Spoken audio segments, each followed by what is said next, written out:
Et salut Thierry, c'est juste pour te tenir au courant par rapport à ce que j'ai lu, par rapport à notre article, le bar et le reflexive bar. Cet article-là, les challenges, en fait, ma compréhension, c'est que en fait, là, il nous conseille de faire attention à ça, qu'on est entre deux mondes, grosso modo, et qu'il faut faire super attention ici. Enfin, ça, je vais essayer de le rajouter dans notre article et tenir compte de ça. Voilà, donc il y a des conseils pour comment adresser l'argumentation. Ce deuxième article ici, il est intéressant dans la mesure où il permet de mieux contextualiser certaines choses par rapport à ce qu'ils appellent ici le Learning Algorithms. Donc c'est pas mal. Mais l'article que tu disais qui doit être peut-être un des relecteurs, c'est celui-ci, c'est cette femme, comment elle s'appelle encore? Mansé, Sugar. Deux secondes, deux secondes. J'ai pas fini de lire tout ça, mais je voulais juste partager avec toi quelque chose qui, je pense, est assez juteux. Voilà. Mancuso, Hilaria Mancuso, qui parle en fait de Explainable AI, XAI, qui est intéressant, mais donc j'ai pas fini de tout lire, mais il y a un truc qui m'a intéressé par rapport à nous. Et je voulais avoir plus une discussion orale qu'écrite, je sais pas comment trop le formuler, donc je te l'exprime. Donc en fait, Hilaria et ses collègues font une grosse assumption. Merde, je sais plus comment on dit ça en français. Un gros raccourci ou une grosse... je sais vraiment plus. Bref, assumption. Comme quoi, comme on a beaucoup de data, comme on a beaucoup de choses, ça permet d'améliorer les décisions. Et grâce à l'X AI, Explainable AI, on peut voir comment la boîte noire de l'IA résonne. Et donc on peut mieux comprendre les décisions que la machine prend.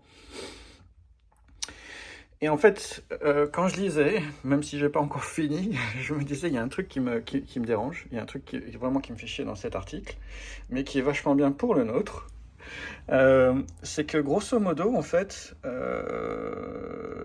il parle en fait de quantité et de beaucoup d'informations que la machine est capable de traiter et de mettre dans une certaine séquence, dans un certain ordre. Donc moi, j'ai vu deux choses pour ta réflexion. Donc c'est la dichotomie entre l'information et la connaissance. Donc information and knowledge.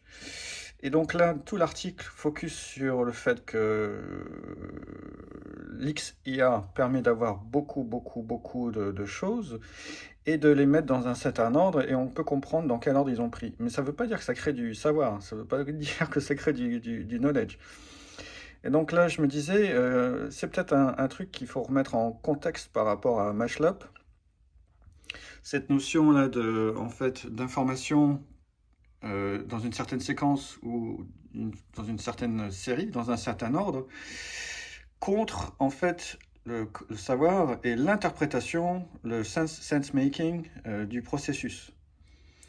Et alors ça me fait dire en fait que c'est la relation homme-machine et que l'IA, et même d'une meilleure façon XIA dans cet article-là, permet à l'homme et à la machine de bien dialoguer, mais moi je vois ça plutôt comme un outil. Alors que nous, dans notre article, on a cette dimension d'outil, mais on parle aussi de reflexive bar, et c'est plutôt un paradigme, c'est une autre façon de faire. Et je trouve que dans l'article là, ici, d'ailleurs ils oublient de parler d'infobésité, ils disent que c'est génial l'IA et que l'explainable IA permet de voir les coulisses des décisions, et donc c'est génial. Et je trouve que c'est génial. Mais c'est le point de différence, je pense, entre cet article-là et le nôtre. C'est que nous, on le voit plus aussi comme un paradigme. Et dans cet article-là, selon moi, il y a une nuance qui manque. C'est la notion d'information versus knowledge. Et je reviens à ce qu'on avait vu ensemble avec Absorptive Capacity, avec Mashlop, cette métaphore-là de la baignoire, du bain. Ok. Donc voilà, c'était un feedback à chaud que je vais te donner. Ce que je vais faire, là, surtout ce week-end, parce qu'en ce moment je suis débordé. On est en plein hiver, tout le monde travaille comme des malades ici. Alors que vous, hein, les pieds en éventail au bord du Rhin. Je vais essayer de squeezer des commentaires. Là, tu vois, j'ai souligné des trucs ici. Je vais essayer de les insérer dans le texte en rouge pour information textuelle avec le numéro de page. Et je te laisse voir comment tu veux résumer ou synthétiser certaines choses, si ça te va. Ok? Voilà. Mais j'ai eu un flash, c'était quand? C'était dimanche. C'est cette notion ici de cet article qui est vachement bien, mais qui ne regarde que la data d'un point de vue quantitatif et d'avoir accès au processus de décision, mais d'un point de vue assez mécanique, assez utilitaire. Et donc c'est ce qu'on dit dans l'article, que le bas c'est un outil, mais c'est aussi une autre façon d'être, c'est une autre façon de penser, et ça c'est pas du tout adressé dans cet article-là, et ce qui pourrait faire notre point de différence par rapport à celui-là, en termes de complémentarité, je dirais même supplémentarité. Ok? Voilà, j'espère que c'est clair. Sinon, n'hésite pas du 24,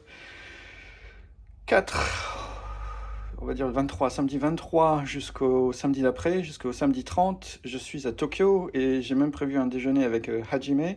Donc c'est génial. Donc si on peut se voir, si tu veux faire un meeting avant le 23 ou après à mon retour début septembre alors. Ok, allez, ciao.